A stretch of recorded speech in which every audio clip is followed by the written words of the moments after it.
Hi everyone, welcome to the brand new episode of L&D Next Rewired Leadership Tales, exclusively curated by the Economic Times HR World in association with LinkedIn. With the broadening of the landscape today, we will discuss the transformation of L&D and will take you all through the ultimate workplace learning roadmap.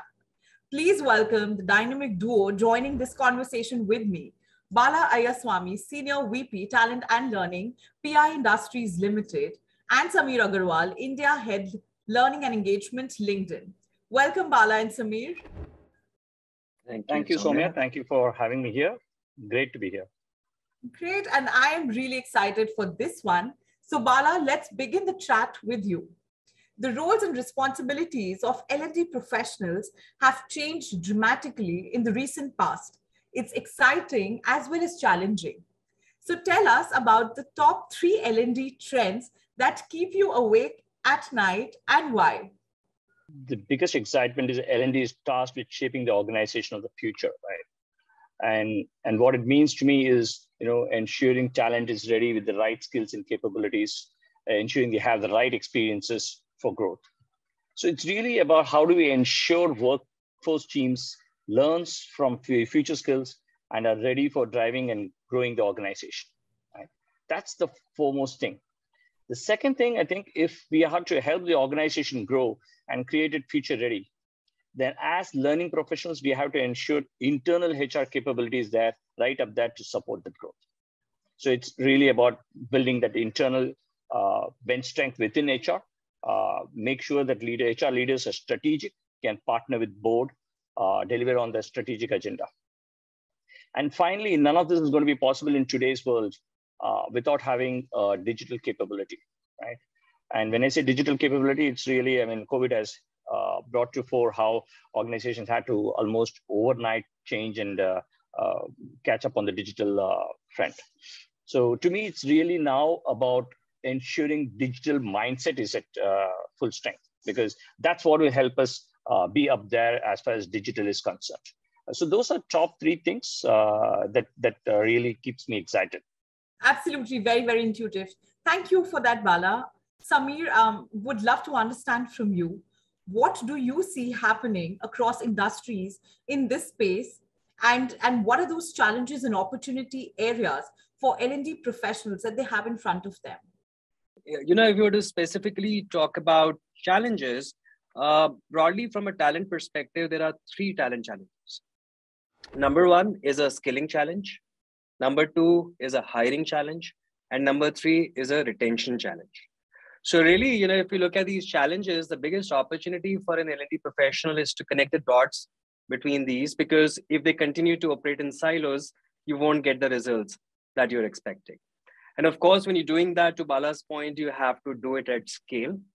And you also have to look at how you're looking at success. So what your success metrics look like, because gone are the days when you can just look at qualitative feedback on your learning programs. If you're solving a skilling problem, then you have to measure, how you've made some progress against the skill gaps that you have. If there is a hiring problem, you have to measure internal mobility. If there's a retention problem, you have to look at how employee engagement is going up. This brings me to yet another reflection that with faster tech refresh and the expedited digital transformation journey, the skills gap seems to have widened. Bala, my next question is for you. How are you responding to this widening gap? What role do data and insights play in informing the reskilling agenda and bridging the skills gap? Let me give you a real problem, right? So if a new position opens up in the organization, the first and foremost, what I'm looking for is that position being filled internally by a person who is absolutely skilled, right? So it could be a future skill, new skill job. So are we able to cater to it internally? And if you're able to cater it internally, great. But then that also gives me better insights into, hey, are these positions being filled by internal talent who have learned something? What kind of courses are they learning? What kind of content are they consuming? And that's where the LinkedIn Learning or any other platforms really come into play, ensuring you have the right functional skills, ensuring you have the right behavioral skills, and able to build for employees. So what kind of content are employees consuming? What kind of content are they pulling in? And how many of my employees are actually picking up these future skills? That's really important. And that's where data really comes into play. So if I do the right analytics, do the right correlation, I'm always in charge of, providing the right content and able to see what's trending and push those content, or in fact, even ensure it is pulled by the right kind of audience. That's a beautiful thought. And I must say the efforts are truly exemplary. So thank you so much for sharing that, Bala. This brings me to the next question for you, that what are those intelligent ways of building the right skills at scale? I think the bigger challenge is when it comes to building skills and capabilities, which are very, very nuanced, you need for a small portion of employee base. You want to create those personalized learning journeys.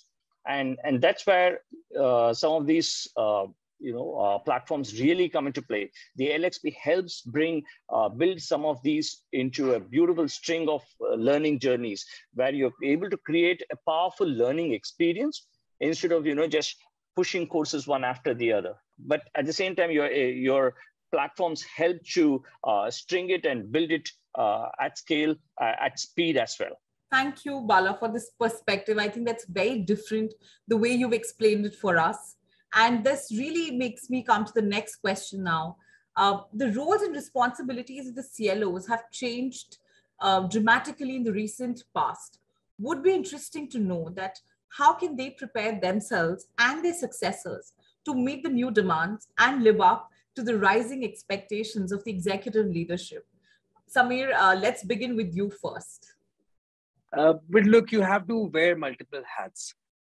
One, you have to think like a business leader. We spoke about the three challenges in the beginning, the skilling challenge, the hiring challenge, the retention challenge. And unless you're able to kind of understand the dollar value behind those problems, it'll be very hard for you to solve those problems. The second thing that I would say is that you have to think like a marketeer. And the reason you have to think like a marketeer is because you can't really demand learning.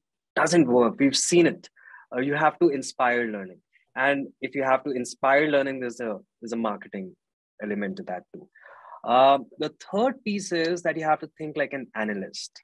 Bala spoke about the importance of data, really looking at NPS scores, for example, to determine what content will suit which segment of learners, right? So you have to really, therefore, think like an analyst as well. And really, I think the key or the horizontal to all of this is that you have to really understand that it's a much more collaborative role today than it has ever been. So it has to be more cross-functional, because you can't say this is my job and this is your job. It's our job as a company to make a needle movement here. And how is it that you collaborate across departments, for example, with the talent acquisition team, with the marketing team, so on and so forth, I think is critical. So yeah, those are a few things. Absolutely. And I really agree to that. We definitely need to imbibe that, Samir. Thank you. Thank you so much. Bala, what would you like to share with our viewers? Oh, I think Samir pretty much covered it all, really. Right. One is looking at multiple hats for the L&D professional to wear. To me, if I have to prepare my next in line, right, it's about ensuring they have. So if I look at what is the ask of a board or executive leadership, it's really, can I have the next in line ready to get into uncharted waters, right? They're not looking at someone who's going to replace me and do exactly the same thing that I have been doing, right? One is looking at, are these people prepared for the future? Which means, are they clued into what's happening around the world? Which way the businesses are being shaped, right? Which means extremely strong in terms of business acumen, right? And that's I think, to me, number one at any point in time. In fact, that's for every role. The second piece is what we talked about, which is digital leadership and digital mindsets. So if you're getting into the roles of a CLO, do you have the right digital acumen, digital leadership, right? So to drive the organization into the next, right? So it's no longer about providing today's skills, it's about providing tomorrow's skill and envisaging what those tomorrow's skills are going to be, right? So that's the key. And then finally, it's about ensuring the entire organization, and therefore this individual also has extremely high levels of learning agility. The agility is, to me, if you have the right agility, I think it's easy always to pick up and get into, one would say, unknown situations and uncharted waters, and still swim successfully, right? So that's really my 2 cents to add to what Saumya already had captured very beautifully. I think this narrative is absolutely phenomenal. So thank you for putting that out so beautifully, Bala. And yes, moving to our much awaited and most sought after rapid fire. Saumya, let's begin with you. A modern workplace will demand and command a brand new approach to the L&D landscape. What will be the growth in this journey? Well, the growth engine has to be centered around employees, because if you focus on your employees, if you care about your employees, everything else kind of follows, right? And how do you care for employees? You care for employees by showing them a growth path. How do you show them a growth path? Well, one part of it, or one element of it, is investing in their learning and development. So I would say employees. That was absolutely fantastic. Employees it is for us. Bala, what would you like to add here? To me, I think, again, so employees obviously is number one.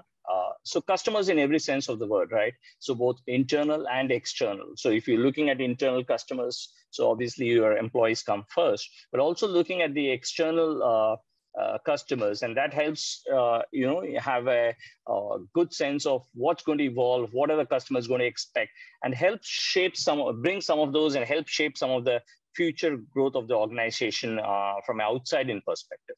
And like you said, we're rooting for a beautiful tomorrow. So to sum it up, what is in store for L&D in a word? And let me start with Bala first. To me, it's opportunities. Right? When I say opportunities, it's opportunities to shape the future of the workforce, future of the organization, to help employees pick up new skills, opportunity to create new ways of learning. So in every sense of the word, it's really opportunity. And that's what excites me. There's always a silver lining to that. Saumya, I'm going to come to you for your 2 cents on this. I would say transformation. I know I'm borrowing it from you, but that's the most apt word. So that's what it is, opportunities and transformation. This brings us to the end of this episode, everyone. I hope you enjoyed the conversation with our dynamic duo. I definitely will be taking back a lot of learnings today. And yes, as Steve Jobs once said, learn continually. There's always one more thing to learn. So on this note, here's wishing you all a fantastic day ahead. Stay safe and thank you so much.